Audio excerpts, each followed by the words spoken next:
Sebelum lanjut, seperti biasa, Mimin mengucapkan terima kasih buat orang baik yang udah nyawer. Kali ini ada dari Tawis Siswantoro saja. Pesan saweran Ici Kiwir bersama Grace. Terima kasih. Buat orang baik yang udah nyawer, Mimin mengucapkan terima kasih banyak. Semoga semakin bertambah rezekinya, panjang umur, dan sehat selalu. Kita lanjutkan ke intronya. Ici Kiwir. Kembali lagi bersama channel kita semua. Jika Anda suka, jangan lupa komen, like dan subscribe, serta bila Anda berkenan. Aktifin subscribe-nya supaya ada tulisan teksnya. Kita langsung ke ceritanya. Perintah Kaisar Naga. Bab 4682-4687. Ketika Dev bergegas ke pesawat, Yulian sedang menjelaskan pesawat itu kepada Melanie. Terlihat Yulian memegang tangan Melanie dan mengajarinya dengan bergandengan tangan di belakang Melanie. Wajah Melanie agak merah, tapi dia sangat menikmatinya. Gerakan kedua orang itu sangat akrab, dan bagi orang luar, mereka seperti pasangan kecil. Karena mereka terlalu menikmati keadaan, tak satu pun dari mereka menyadari bahwa Dev sudah datang ke pesawat. Ehem. Setelah melihat ini, Dev hanya bisa batuk 2 kali dengan sengaja. Mendengar suara itu, Yulian dan Melanie dengan panik melepaskan tangan mereka. Sekilas Dev bisa melihat, wajah Melanie tersipu seperti pantat monyet, dan dia tidak berani menatap Dev dengan matanya, seolah-olah dia ketahuan selingkuh. Yulian tersenyum malu dan berkata, "Tuan Chen, saya mengajari Melanie cara mengendalikan pesawat. Segera berangkat dan pergi ke dinasti Xiao." Dev berkata pada Yulian. Melihat Dev sangat cemas, Yulian bertanya, "Tuan Chen, apakah ada yang salah?" "Jangan tanya, ayo pergi." Setelah Dev selesai berbicara, dia memasuki kamar pesawat. Dia juga tidak ingin mengganggu hal-hal baik tentang Yulian dan Melanie. Jika Yulian dan Melanie bisa bersama, Dev akan bisa sedikit lebih khawatir. Kalau tidak, Melanie akan terus mengikutinya, dan Dev tidak punya waktu untuk mempedulikannya. Memasuki ruangan, Dev mulai berlatih, dan auranya menjadi semakin kuat di sekujur tubuhnya. Dia harus menggunakan seluruh waktunya untuk meningkatkan kekuatannya. Dia tidak bisa selalu mengandalkan Tuan Xi. Tuan Xi juga mengatakan bahwa dia tidak akan membunuh musuh untuknya. Jika Anda memiliki musuh sendiri, Anda harus membunuh mereka sendiri. Kali ini orang-orang dari Istana ke-10 datang ke dinasti Xiao lagi, sepertinya pihak lain tidak takut dipukuli. Dev memutuskan bahwa dia tidak akan pernah berbelas kasih kali ini. Dev, yang telah dipromosikan ke peringkat kedua alam Mahayana, dan kekuatannya telah meningkat pesat, tetapi yang paling kurang dimiliki Dev sekarang adalah pengalaman. Meskipun wilayah telah tercapai, kecepatan kultivasi Dev di sepanjang jalan sangat cepat sehingga dalam beberapa pertempuran, Dev sangat tidak berpengalaman. Seringkali di alam yang sama, biksu dengan pengalaman tempur bertahun-tahun lebih kuat daripada mereka yang tidak berpengalaman. Saat berlatih, Dev juga mengeluarkan batu giok dari grid formasi langit dan bumi yang besar itu. Dari 4 batu giok, Dev hanya bisa membuka 1, dan formasi lainnya batu giok tidak bisa dibuka, dan kesadaran ilahi tidak bisa masuk. Dia tahu bahwa setelah keempat batu giok dari formasi langit dan bumi besar diaktifkan, formasi langit dan bumi besar akan muncul, dan kemudian dia akan dapat menemukan waktu untuk memecahkan formasi itu. Sekarang Dev bahkan tidak tahu di mana formasi langit dan bumi yang besar itu, apalagi memecahkan formasi itu. Dev mencoba menyusup ke kesadaran ilahinya sedikit ke dalam formasi kedua batu giok. Kesadaran ilahi Dev seperti filamen, dengan hati-hati menembus celah formasi kedua batu giok. Prosesnya sangat sulit, seolah-olah dia berpacu dengan waktu, melawan kekuatan segel yang tak terlihat. Butiran keringat halus berangsur-angsur keluar dari dahinya, tapi ada cahaya yang tak kunjung padam di matanya. Dengan setiap upaya, Dev bisa merasakan pantulan kekuatan segel. Itu adalah kekuatan kuno dan kuat yang tampaknya mengandung aturan dan ketertiban ketika dunia pertama kali dibuka. Namun, Dev tidak bergeming. Dia memobilisasi kekuatan spiritual dari seluruh tubuhnya, memadatkan pikirannya hingga ekstrim, dan menabrak segel yang tampaknya tidak bisa dihancurkan berulang kali.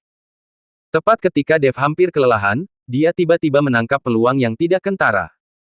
Kesempatan itu seperti bintang paling terang di langit malam, membimbingnya untuk menemukan kelemahan segel. Dev sangat gembira, dan segera memusatkan seluruh kekuatannya untuk membuat dampak akhir pada titik itu. Boom! Sebuah suara lembut bergema di lautan pengetahuan Dev, seolah-olah segel itu akhirnya tidak tahan dengan tekanan dan runtuh. Segera setelah itu, semburan besar informasi mengalir ke lautan pengetahuan Dev, yang merupakan misteri tentang batu giok langit dan bumi kedua. Saat kesadaran ilahi Dev perlahan-lahan menembus ke dalam formasi langit dan bumi kedua dari elemen batu giok, sebuah kehidupan kuno dan perubahan muncul di wajahnya, seolah-olah dia telah melakukan perjalanan melalui ruang dan waktu, membawanya ke dalam situasi yang misterius dan tak terduga. Di dalam batu giok, aliran cahaya dan rune saling terkait, membentuk formasi yang kompleks dan megah. Formasi ini berputar perlahan, melepaskan fluktuasi energi yang berdebar-debar.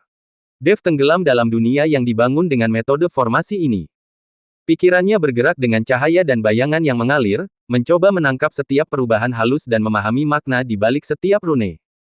Waktu sepertinya telah kehilangan maknanya di sini.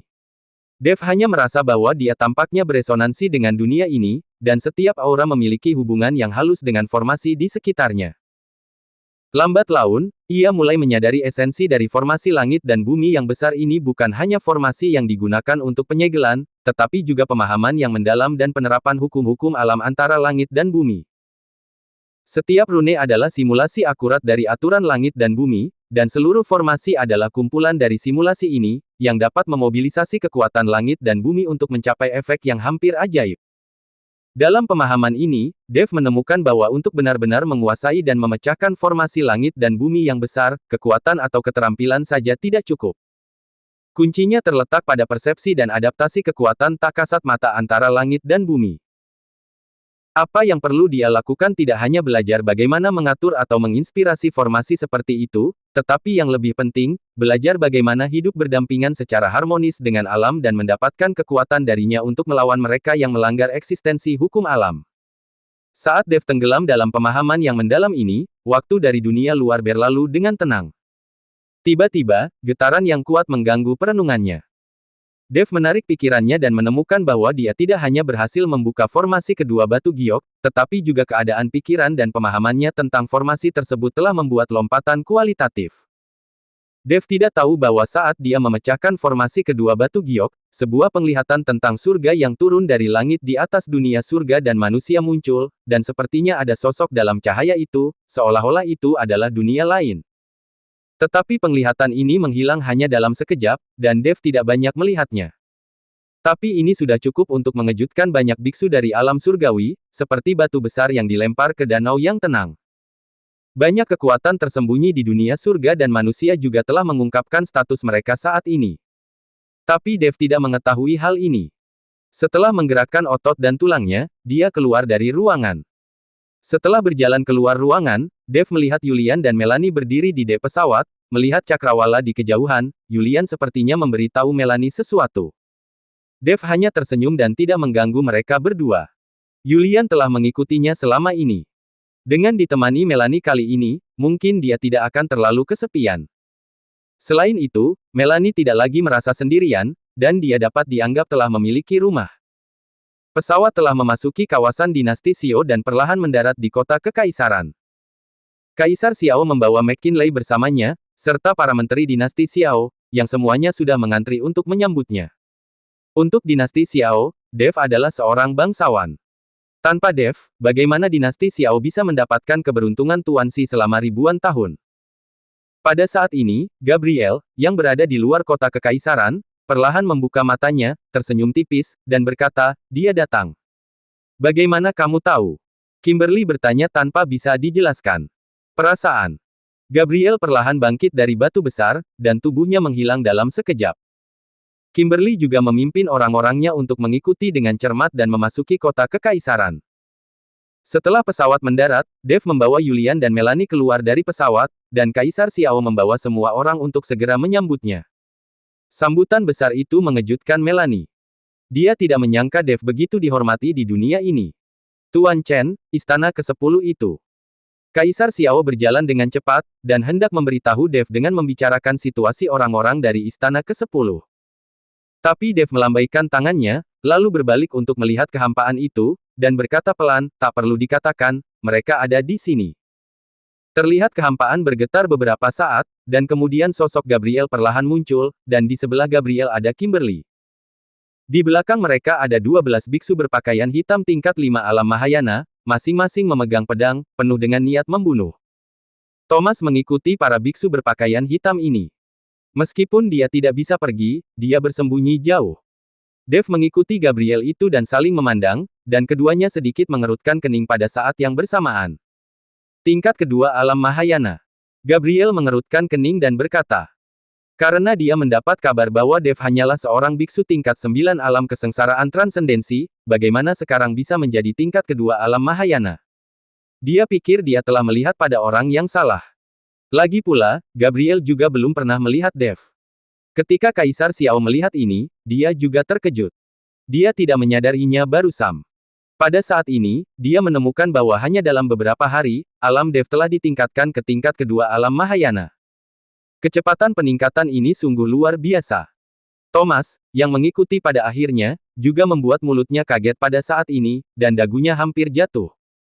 Dev, kamu. Mengapa alammu menjadi tingkat kedua alam Mahayana? Thomas menunjuk Dev dan berkata dengan terbata-bata. Dev mengabaikan Thomas, tetapi menatap Gabriel dan bertanya, apakah kamu mencariku? Pada saat ini, Zhuo Tianzeng tidak bisa lagi menatap mata Dev. Gabriel mengangguk, Gabriel Yun, Pangeran Istana ke-10. Gabriel dengan sopan menundukkan tangannya ke Dev. Semua orang yang melihat pemandangan ini sedikit terkejut. Bukankah Gabriel ini ingin membalas dendam kepada Dev? Sosok ini terlihat sopan dan sopan, tanpa niat membunuh sedikit pun. Dev membalas salam dengan tangannya di tangannya, Dev Chen. Saudara Chen, bisakah kita bicara empat mata? Gabriel berkata. Saudara Chen, bicara empat mata. Bagaimana situasinya ini? Kaisar Xiao dan yang lainnya sedikit bingung. Faktanya, bahkan Dev sendiri sedikit bingung. Dia tidak tahu obat apa yang dijual di labu oleh Gabriel ini. Bukankah orang-orang dari Istana ke-10 ini selalu merepotkan mereka? Oke. Dev mengangguk. Tuan Chen. Kaisar Xiao buru-buru ingin menghentikannya dengan cepat. Bagaimanapun, pihak lain juga merupakan puncak tingkat 9 alam Mahayana. Bahkan jika Dev sekarang dipromosikan menjadi tingkat kedua alam Mahayana, dia khawatir tidak sesederhana itu berurusan dengan biksu di puncak tingkat 9 alam Mahayana. Dan Kaisar Xiao tidak tahu obat apa yang dijual pihak lain di dalam labu. Jika ada jebakan, bukankah Dev dalam bahaya? Dev melambaikan tangannya, membiarkan Kaisar Xiao untuk meninggalkannya sendirian, dan kemudian membuat isyarat undangan ke Gabriel. Sosok kedua orang itu segera menghilang. Pada saat ini, orang-orang dari dinasti Xiao dan orang-orang dari Istana ke-10 saling memandang. Kedua protagonis itu pergi, mereka hanya bisa menunggu, tidak ada yang berani melakukannya. Pada saat ini, Dev berjalan berdampingan dengan Gabriel, dan tidak ada permusuhan di antara mereka berdua. Sebaliknya, mereka seperti teman lama selama bertahun-tahun. So, kamu tidak akan membunuhku. Dev adalah orang pertama yang berbicara. Mengapa aku ingin membunuhmu? Gabriel tersenyum sedikit.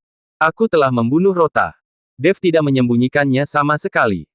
Dia tahu bahwa Rota berasal dari Istana ke-10, dan Rota itu sangat penting. Lalu kenapa? Gabriel masih tersenyum. Saya membunuh orang dari Istana ke-10 Anda tidak datang kepada saya untuk membalas dendam, jadi untuk apa Anda mencari saya? Dev tidak tahan lagi. Apa yang akan dilakukan orang ini? Katakan saja secara langsung, Anjim. Aku mencarimu, hanya ingin tahu tentangmu. Gabriel menatap lurus ke arah Dev, kamu memiliki aura dari 3 ras. Apakah Anda masih memiliki api pamungkas dari ras iblis? Kamu membicarakan ini. Dev merentangkan telapak tangannya, dan api pamungkas iblis mulai berdetak di telapak tangannya. Setelah melihat api pamungkas klan iblis ini, ekspresi tenang Gabriel akhirnya menunjukkan sedikit keterkejutan. Pada saat yang sama, pisau di tangannya sepertinya merasakan energi iblis dan mulai bergetar. Kamu bukan kultivator iblis, dan api pamungkas klan iblismu tidak murni. Gabriel dengan lembut menekan pisau panjangnya, lalu berkata pada Dev. Oh, bagaimana kamu tahu?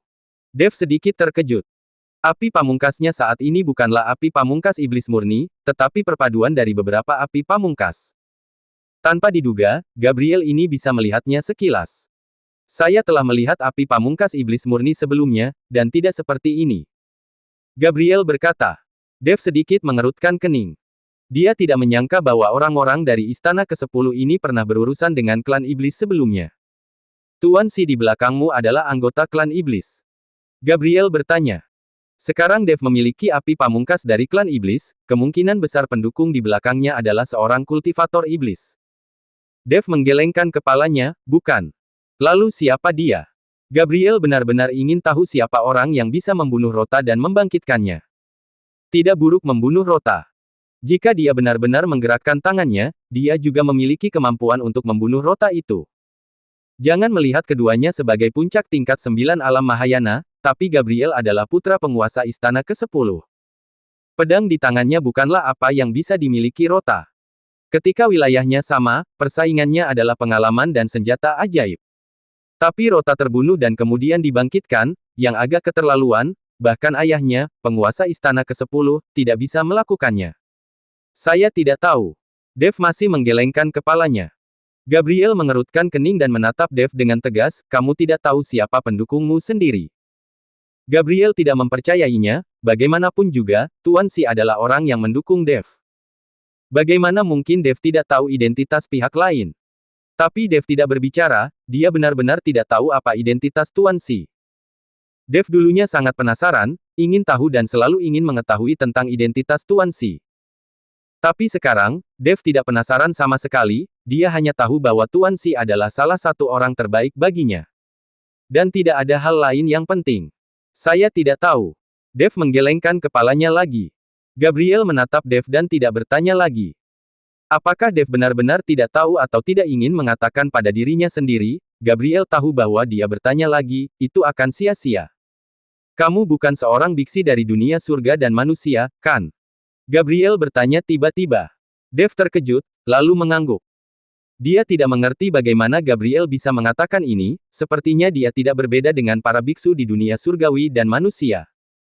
Tidak ada yang pernah meragukan bahwa dia bukan seorang biksu di dunia surga dan manusia. Tapi Gabriel ini, melihat Dev pertama kali, dan dia melihat asal Dev. Bisa dikatakan bahwa orang ini memiliki mata yang sangat beracun. Apakah kamu ingin tahu bagaimana aku melihatnya? Gabriel bertanya. Dev tidak berbicara, dia tidak berekspresi, dia tidak ingin mengikuti ide Gabriel untuk mendominasi dirinya sendiri. Melihat Dev tidak menanggapi, Gabriel melanjutkan, karena di dunia surga dan manusia, tidak akan ada orang jenius sepertimu, apalagi biksu sepertimu yang bisa melompati alam ketika bertarung. Kamu adalah tingkat kedua alam Mahayana, bahkan jika kamu jenius, jika kamu bisa mengalahkan tingkat ketiga atau keempat alam Mahayana, kamu dianggap melawan surga. Tapi kamu bisa membunuh biksu puncak tingkat 9 alam Mahayana. Aku tidak akan pernah mengalami penyimpangan seperti itu di dunia surga dan manusia.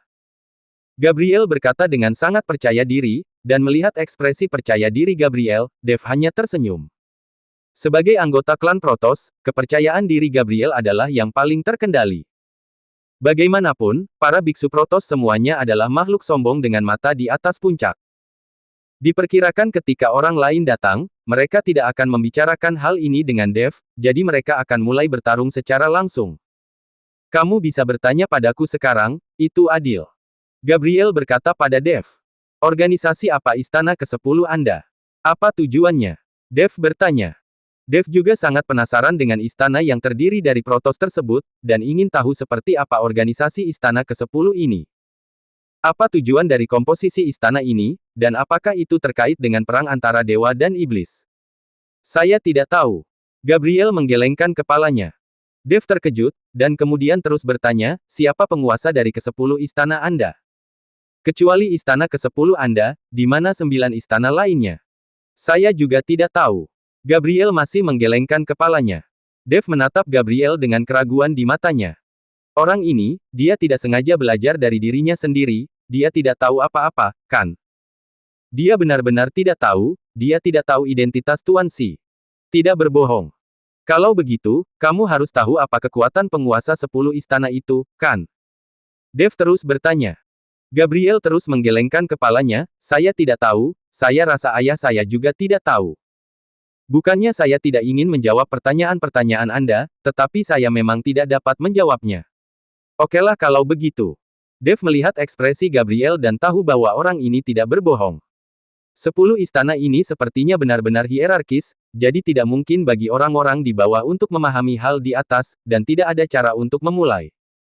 Lagi pula, di antara istana-istana, istana ke-10 adalah yang paling rendah keberadaannya.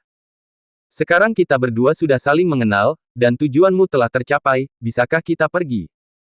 Dev bertanya. Gabriel itu bilang dia hanya ingin bertemu Dev, asal-usul Dev. Dia telah mengetahuinya sekarang, dia memahaminya, dan dia dapat pergi sepenuhnya. Tiba-tiba tangan saya sedikit gatal, dan saya ingin belajar dari Anda, jenius seperti apakah Anda ini. Gabriel benar-benar ingin mencoba, apakah Dev benar-benar dapat membunuh puncak tingkat 9 alam Mahayana. Tetapi jika dia melakukannya, Gabriel takut itu benar, maka bukankah dia akan mati? Itu sebabnya dia menawarkan untuk belajar dari Dev. Pembelajaran sejauh ini tidak hanya dapat menguji kekuatan Dev, tetapi juga tidak membahayakan dirinya sendiri.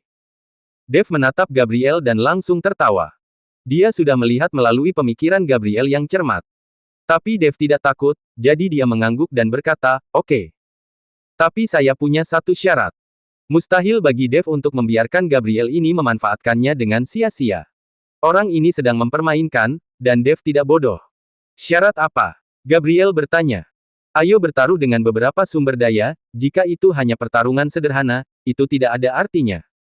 Dev berkata. "Yah, hanya saja saya keluar dengan tergesa-gesa dan tidak membawa banyak sumber daya. Hanya ada 10.000 batu roh peri di tas penyimpananku. Saya tidak tahu apakah tidak masalah." Gabriel mengeluarkan tas penyimpanan dan berkata, "Persetan." Ketika Dev mendengar ini, dia tiba-tiba mengutuk anjing besar di dalam hatinya, dan kemudian menatap Gabriel dan berkata, "Meskipun hanya ada 10.000 batu roh peri, itu bisa dipertaruhkan." Meskipun Dev dikejutkan oleh jumlah 10.000 batu roh peri, dia juga tidak bisa menunjukkannya. "Karena kamu bisa terima, mari kita mulai, tapi ingat, jika kamu menyakitiku sejauh ini, kamu tidak akan mendapatkan batu roh peri." Gabriel mendesak lagi. Dev tidak ragu untuk sementara waktu bahwa lawannya adalah puncak tingkat 9 alam Mahayana, tetapi dia berkata pada dirinya sendiri berulang kali, sampai intinya tercapai, "Jangan sakiti dia." "Ada apa dengan ini?" "Jangan khawatir, sudah pasti sampai sekarang." Dev mengangguk. Saat suara Dev jatuh, kedua sosok itu bergerak dan langsung menjauhkan diri. Suasananya tiba-tiba menjadi tegang, udara di sekitarnya tampak mengeras, dan bahkan angin sepoi-sepoi pun berhenti untuk itu, hanya menunggu pertarungan yang luar biasa untuk dipentaskan. Dev menarik napas dalam-dalam, matanya menjadi setajam elang, dan kekuatan spiritual di tubuhnya melonjak, seolah-olah sungai telah menghancurkan tembok dan tak terbendung. Dia perlahan mengangkat tangan kanannya dengan telapak tangan menghadap ke atas. Dengan nyanyian lembut, pedang panjang yang sederhana dan agung perlahan terkondensasi dari kehampaan. Itu adalah pedang tebasan naga Dev.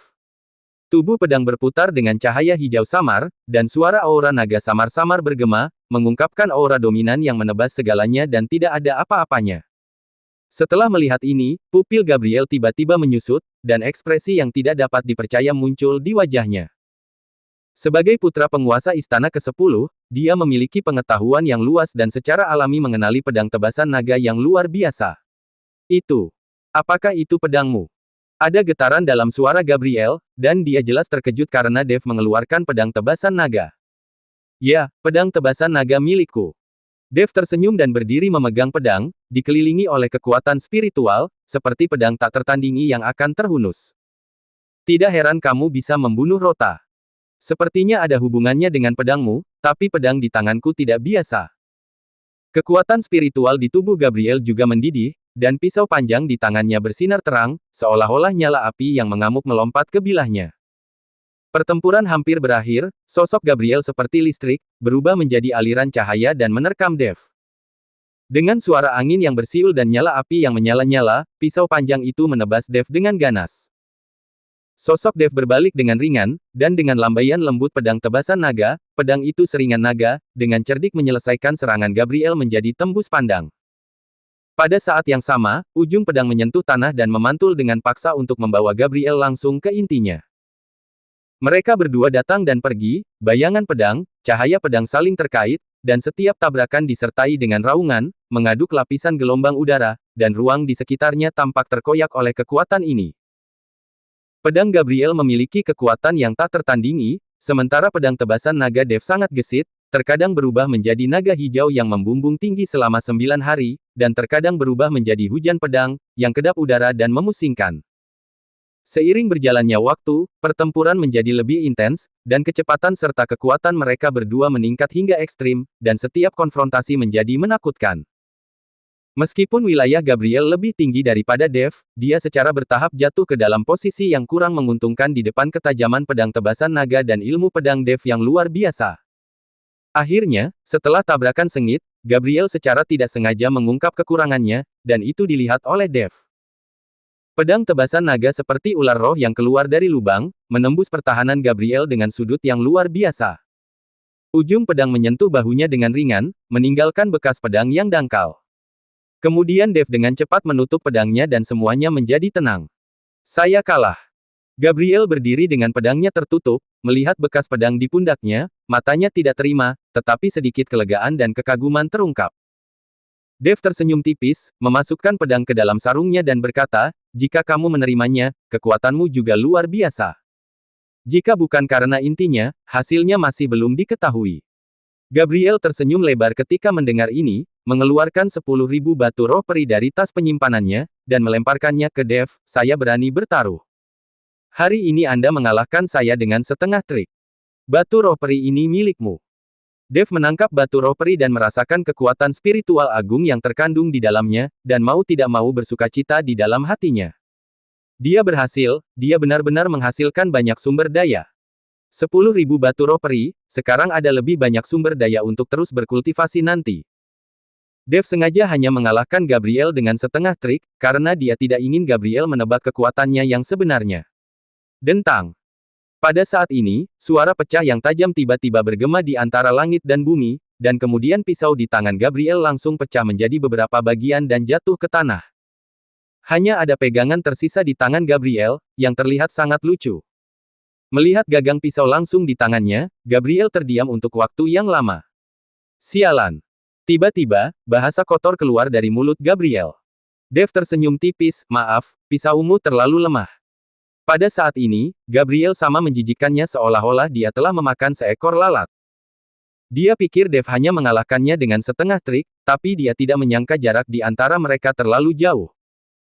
Sejauh menyangkut senjata di tangannya, itu tidak lagi pada level yang sama. Jika dia benar-benar berjuang untuk hidup dan mati, dia khawatir dia sudah berada di tempat yang berbeda sekarang. "Apakah kamu bermain-main denganku?" Gabriel menatap Dev dengan marah. "Apa yang kamu bicarakan? Mengapa saya bermain-main dengan Anda?" Dev mengangkat bahu tanpa daya. "Bukankah kita sepakat bahwa itu sampai intinya tercapai? Jika kamu menyakitiku 1 poin pun, maka batu roh peri tidak akan diberikan kepadamu." Gabriel berkata, "Aku memang tidak menyakitimu, hanya saja pisaumu tidak kuat, dan kamu tidak mengatakan bahwa aku tidak bisa melukai pisaumu." Dev menjelaskan. Melihat Dev seperti itu, Gabriel hanya bisa merontokkan giginya dan menelannya ke dalam perutnya.